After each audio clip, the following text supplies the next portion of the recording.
تو جناب ہم نے اس کا استقبال کس طرح کرنا ہے؟ سب سے پہلا عمل کیا ہے؟ پہلا عمل یہ ہے کہ جناب بندے کو چاہیے کہ وہ شعبان کا چاند دیکھے۔ کیا دیکھے؟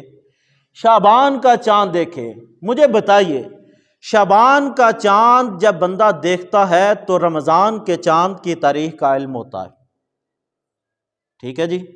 اگر کیوں کہ وہ جو رمضان اور روزے کی کیفیت اور اس کا جو تقاضا ہے اور جو تیاری ہے وہ انسان پہلے کرے، تاکہ جناب پتہ ہے فلانی تاریخ نو میرا روزہ ہے تو میں اس سے پہلا کیا کر لوں، تیاری کر لوں۔ یعنی کہنے کا مقصد یہ ہے کہ شعبان کے چاند کو بھی دیکھو اور رمضان کے چاند کو بھی دیکھو، اور چاند کو دیکھو تو دوسروں کو بتاؤ کہ رمضان آ گیا ہے۔ جس طرح عید کے چاند کی خوشی ہوتی ہے تو رمضان کے چاند کی بھی خوشی ہونی چاہیے کہ رمضان کا مہینہ آ گیا ہے، لیکن ہمیں عید کی زیادہ ہوتی ہے۔ دوسرے نمبر پہ جناب کہ خرید و فروخت جو ہے وہ آپ کر لیجئے۔ آپ کو پتہ ہے کہ رمضان کا ایک ایک منٹ، ایک ایک سیکنڈ، ایک ایک گھنٹہ اتنا قیمتی ہے میرے بھائیوں کہ یہ دوبارہ نہیں آتا۔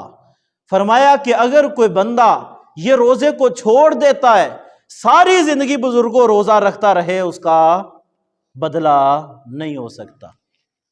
کیوں جی؟ اس لیے اس کا ایک ایک لمحہ قیمتی ہے۔ تو بندہ یہ نہ ہو کہ ادھر رمضان آ گیا ادھر وہ بازار، ادھر رمضان آ گیا تو جناب وہ خرید و فروخت میں لگا ہے۔ ضروریات والی جو چیزیں ہیں وہ خرید کے پہلے ہی لے آئے۔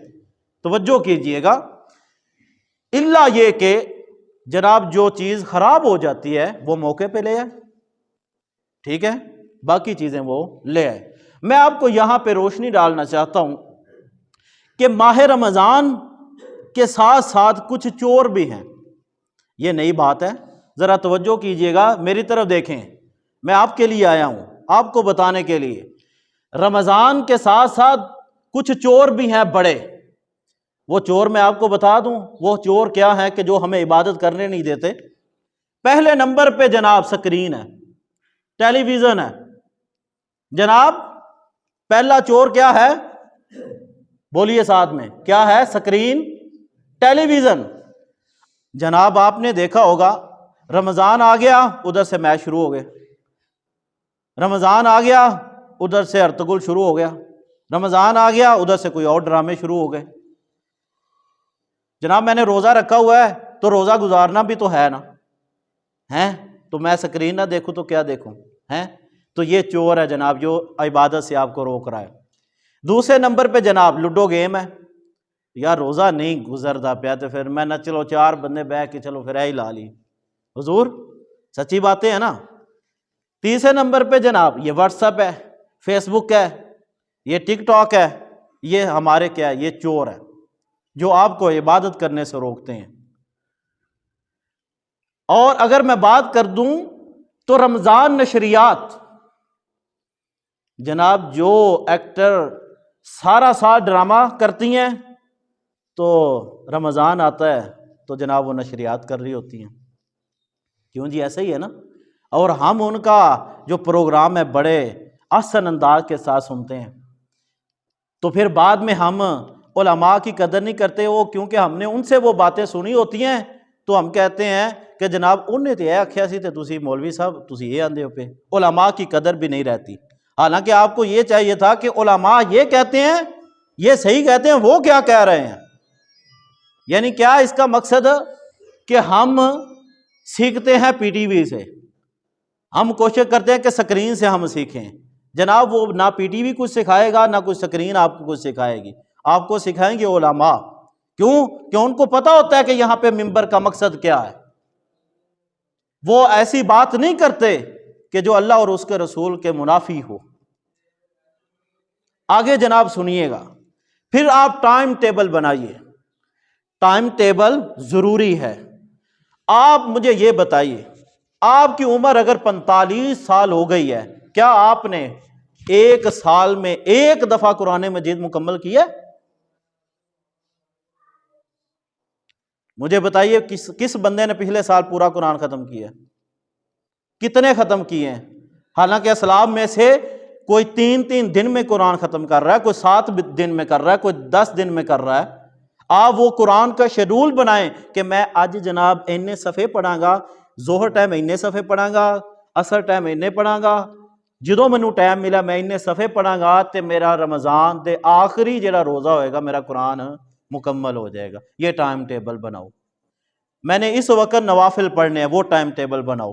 اس وقت میں نے اپنے بچوں کے ساتھ ٹائم سپینڈ کرنا ہے، گزارنا ہے، وہ ٹائم ٹیبل بناؤ۔ یعنی سارا جو ہے وہ آپ بنائیے، ٹائم ٹیبل بنائیے۔ ٹائم ٹیبل ضروری ہے، اس کے بغیر جناب آپ عبادت نہیں کر سکتے۔ آگے سنیے گا جناب، روزوں کے مسائل سنیے۔ آپ نے روزہ رکھ دیا ہے، یہ نہ ہو کہ آپ نے روزہ رکھ لیا ہے اور روزہ ٹوٹا ہوا ہے، آپ کو روزوں کے مسائل کا نہ پتا ہو۔ انہیں میں پوچھ لوا نا کسی نے روزے نے مسائل کسی نے نہیں ہوں، یہ سیکھنے ہیں۔ آپ کوشش کریں کہ آپ کو اللہ پاک رمضان کے اندر زیادہ توفیق دیتا ہے عبادت کی، تو آپ سیکھیں بھی زیادہ۔ مجھ سے سیکھیں، اپنے بڑوں سے سیکھیں، بزرگ آپ کے پاس ہیں ان سے سیکھیں۔ آپ کو نہیں، آپ کال پہ پوچھ سکتے ہیں۔ یعنی کچھ نہ کچھ مسائل سیکھنے کی کوشش کریں۔ اچھا جی، ایک بندہ ہے انہوں بڑا ہی تقوی ہے، بڑا تقوی ہے، انہوں 104 بخار ہو جائے تو وہ روزہ رکھے گا؟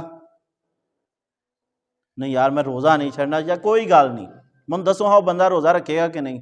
تو ہی دسو جی، آپ بتائیں۔ ایک بندے کو 104 بخار ہے، وہ روزہ رکھے گا یا نہیں؟ ہاں جی، کچھ بندے کو تقوی کا بخار ہوتا ہے، تقووں کا بخار بھی ہوتا ہے، اس لیے فرمایا یرید اللہ بکم اليسر ولا یرید بکم العسر۔ اللہ پاک تمہارے ساتھ آسانی کا معاملہ کرتا ہے، آسانی کا، کہ وہ یہ نہیں کہ جناب کوئی مریض ہے، اس کو پتہ ہے کہ میری حالت خراب ہے تو اللہ پاک نے اس کو رخصت دی ہے، اور جب وہ صحت یاب ہوگا یہ نیت رکھے تو اس کی وہ قضا بھی کرے۔ سفر میں اس کو پتہ ہے تو وہ روزہ نہ رکھے، اس کی قضا کرے بعد میں۔ خام خواہ جو ہے وہ اپنے آپ کو تقوی کا بخار نہ چڑھائے۔ یعنی مسائل کی بات کر رہا ہوں، اگر آپ کے ذہن میں اور بھی مسائل ہوئے تو آپ پوچھ سکتے ہیں، کس سے روزہ ٹوٹتا ہے، کیسے، یہ سارے جو معاملات ہیں۔ تو میں آپ کو یہ بتا رہا ہوں کہ روزوں کا مسائل کا علم بھی آپ کو ہونا چاہیے۔ کچھ چیزیں میرے خیال میں آپ کو سمجھ آ رہی ہیں۔ آگے جناب ذخیرہ اندوزی، رمضان آتا ہے تو جناب آپ کو پتہ ہے کہ مسلمان کو جناب وہ بھی بخار ہو جاتا ہے کہ جناب جیڑی کوئی شے پچھلے سال دی پئی ہے نا وہ رمضان چ ایکسپائری ڈیٹ رمضان چ، ادھر جناب سنیے گا، ادھر کیا کرتا ہے، دسترخوان لگواتا ہے، ادھر مہنگے دام پہ لوٹتا ہے۔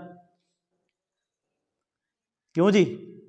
ادھر مہنگے دام پہ لوٹتا ہے، ساتھ میں دسترخوان بھی لگاتا ہے، چاولاں دیا دیگاں بھی پکدیاں نے۔ یہ اس کا مقصد یہ ہے کہ آپ کو پتہ ہے کہ اگر دوسرے ممالک کے اندر جو مسلمان بھی نہیں ہیں جب رمضان آتا ہے تو وہ لوگ اس کی جناب روزوں کی قدر کی وجہ سے وہ کیا کرتے ہیں، قیمتوں میں کمی نہیں کرتے، وہ کمی کرتے ہیں، اضافہ نہیں کرتے۔ اور یہاں پہ جناب آپ دیکھیں جیڑی شے 30 روپیے وہ 60 روپیے ہو گئی ہے، جیڑی 60 ہو 120 ہو گئی ہے، حال ہے تو 2-3 دن نہیں گزرے۔ یہ ہمارا حال ہے، اور بیچنے والا بھی کون ہے؟ مسلمان ہے، وہ روزے بھی رکھے گا اور ساتھ میں جناب ستیویں نو دیگ بھی دے گا۔ تو ذخیرہ اندوزی جو ہے یہ منافی ہے، لہٰذا جتنا ہو سکے اجتناب کیا جائے ان کاموں کے اندر۔ تو یہ کیا ہے کہ جناب یہ استقبال رمضان ہے کہ رمضان سے پہلے پہلے ان کاموں کا کیا کیا جائے، جتنا ہو سکے آپ یہ کام کو کر سکتے ہیں۔ آگے جناب یہ تو ہو گئیں معاشرے کے لحاظ سے باتیں، لیکن آخری بات کر کے اجازت چاہتا ہوں کہ جناب آپ نے اس کے اندر اہتمام کیا کرنا ہے۔ سب سے پہلے پچھلے جمعۃ المبارک کے اندر میں نے کہا تھا کیونکہ رمضان آتا ہے روزوں کے لیے، تو روزوں کا اہتمام ضروری ہے۔ پہلے نمبر پہ روزہ، دوسرے نمبر پہ میں نے کہا تھا کہ نمازوں کا اہتمام، دو، تیسرے نمبر پہ اگر اللہ نے آپ کو توفیق دی ہے، اور اللہ پاک ہم سب کو توفیق دے، تو تہجد ضرور پڑھیے، نوافل کا اہتمام کیجیے، تین، اور چوتھے نمبر پہ قرآن کی تلاوت کیجیے۔ اگر کسی کو قرآن صحیح نہیں آتا تو قرآن سیکھے، قرآن کو سیکھے۔ میں آپ کو اگر یہ بتا دوں، اللہ کا قرآن بار بار یہ کہہ رہا ہے مسلمانوں کو، یا ایھا الذین آمنوا، یا ایھا الذین آمنوا، اس کا کیا مطلب ہے؟ اس کو پتہ ہی نہیں ہوگا کہ یہ مخاطب اللہ پاک کس سے ہے۔ مجھے یہ بتائیں، اللہ پاک آپ سے کہہ رہا ہے یا ایھا الذین آمنوا، آپ اللہ پاک کی بات ہی نہیں سنتے۔ اور یہ سنیے گا کہ جناب قلب، آپ مجھے فرق بتائیں اس کا کیا ہے؟ لفظ تو میں نے دونوں پڑھے ہیں، ایک کا مطلب اگر کاف دو نقطوں والا ہے اس کا مطلب کیا ہے؟ دل، اور اگر کاف وہ ڈنڈے والا ہے تو کیا مطلب ہے؟ کتا۔ اگر آپ کو ان کے مخرج کا ہی نہیں پتا، قرآن سیکھا ہی نہیں ہے، تو معنی چینج ہو جائیں گی۔ یہ کس نے سیکھنے ہیں؟ وہ کوئی اور مخلوق آئے گی سیکھن واسطے۔ ہمارے پاس تو جناب ٹائم ہی نہیں ہے نا، صرف کیا ہے؟ الہاکم التکاثر، الہاکم التکاثر، صرف دنیا دی گل، دنیا دا مال، غفلت ہے بس دنیا میں، بس یہ آ جائے، ایک نہیں دوسرا، دوسرا نہیں تیسری چیز آ جائے۔ تو میرے بھائیو اس کو سیکھنے کی کوشش کیجیے۔ اور آگے جناب یہ ہے کہ سخاوت کیجیے، جتنا ہو سکے اللہ کے نام پہ اس رمضان المبارک کے اندر سخاوت کیجیے، اور بنا کسی دکھلاوے کے کیجیے۔ کسی کو دکھلانے کی ضرورت نہیں ہے، مخلوق کو دکھانے کی ضرورت نہیں ہے۔ جس اللہ نے آپ کو 7 پردوں کے اندر پیدا کیا ہے، وہ زیادہ جو ہے پوشیدہ ہو کے آپ کی سخاوت کو دیکھ سکتا ہے۔ اور پھر جناب اگر میں سخاوت کی بات کر دوں تو یہ جناب سیدہ خاتون ہے، اہل بیت میں سے ہے جناب، وہ بیوہ ہوتی ہے، امام ذہبی نے یہ واقعہ نقل کیا ہے۔ خاتون بیوہ ہو جاتی ہے، سہارا نہیں ملتا، 7 بیٹیاں ہیں، تو دیکھا کہ ایک مجمع لگا ہوا ہے، دیکھا کہ اس میں سے ایک مسلمان ہے، تو کہا کہ میری مدد کر دو۔ تو اس نے کہا کہ میں ہے بھی سیدہ ہوں، اہل بیت میں سے ہوں۔ تو وہ مسلمان کا جواب سنیے، وہ کہتا ہے کہ آپ کے پاس کوئی دلیل ہے کہ آپ اہل بیت میں سے ہیں؟ اس نے کہا میں اکیلی ہوں یہاں پہ، میں کس طرح آپ کو دلیل دے سکتی ہوں؟ اس نے کہا اگر آپ دلیل نہیں دے سکتی تو پھر میں آپ کی مدد بھی نہیں کر سکتا۔ جناب دوسری طرف جاتی ہیں تھوڑا دور، تو جناب مجوسی ملتا ہے، مسلمان نہیں، مجوسی ملتا ہے، اس کو کہتی ہیں کہ میں اہل بیت میں سے ہوں، سیدہ ہوں، میں بھوکی ہوں، میری بیٹیاں ہیں۔ تو جناب فوراً اس نے ان کی بیٹیوں کا اہتمام کیا، اپنے گھر کے اندر ان کو لائے اور جناب کھانا کھلایا بڑے احسن انداز کے ساتھ۔ رات کو جناب مسلمان کو خواب آتا ہے، خواب کیا ہوتا ہے کہ جناب اللہ کے پاک پیغمبر نے کہا کہ جناب یہ ایک محل ہے جو زمرد سے ہیروں کے ساتھ جڑا ہوا ہے، بڑا عمدہ محل ہے، یہ ایک مسلمان کے لیے ہے، ایک مسلمان کے لیے ہے، اور یہ جو کنجی ہے یہ اس مسلمان کے لیے ہے۔ تو یہ مسلمان کہتا ہے کہ اللہ کے پاک پیغمبر کو کہ یہ مجھے دے دیجئے۔ تو اللہ کے پاک پیغمبر نے کہا نہیں، تو مجھے یہ بتا پہلے نمبر پہ کہ تو مسلمان ہونے کی تیرے پاس دلیل ہے کہ نہیں؟ تو نے میری اہل بیت سے دلیل پوچھی ہے تو مجھے یہ بتا کہ تیرے پاس دلیل ہے مسلمان ہونے کی۔ تو وہی خواب جو ہے یہ جب آتا ہے تو وہ مجوسی کے گھر جاتا ہے، تو کہتا ہے کہ یہ 1000 دینار 2000 دینار تم مجھ سے لے لے، لیکن وہ جو لوگ تیرے گھر میں ہیں وہ مجھے دے دے۔ کہا جو خواب تجھے آئی ہے وہ خواب مجھے آئی ہے، جو محل تو کہتا ہے نا تیرے لیے ہے، اصل میں ان کے گھر آنے سے اللہ پاک نے مجھے ایمان کی دولت نصیب کر دی ہے، اور میں نے ان کا کیا کیا، خیال کیا ہے، اور وہ جو محل ہے وہ اللہ نے مجھے عطا کر دیا ہے۔ حضور آپ کو بتانے کا مقصد یہ ہے کہ کسی کو بتانے کی ضرورت نہیں ہے کہ جب آپ کسی کو سخاوت، کسی کو مال دے رہے ہیں، صدقہ دے رہے ہیں، کسی کو بتانے کی ضرورت نہیں ہے۔ اور آخری بات یہ ہے جناب، یہ آپ ٹائم پہ آئے ہوتے تو ٹائم پہ فارغ ہو جاتے، کوئی مسئلہ تو نہیں ہے، بس آخری بات جناب یہ مہینہ کیا ہے؟ پہلا عشرہ رحمت ہے، دوسرا مغفرت ہے، تیسرا کیا ہے؟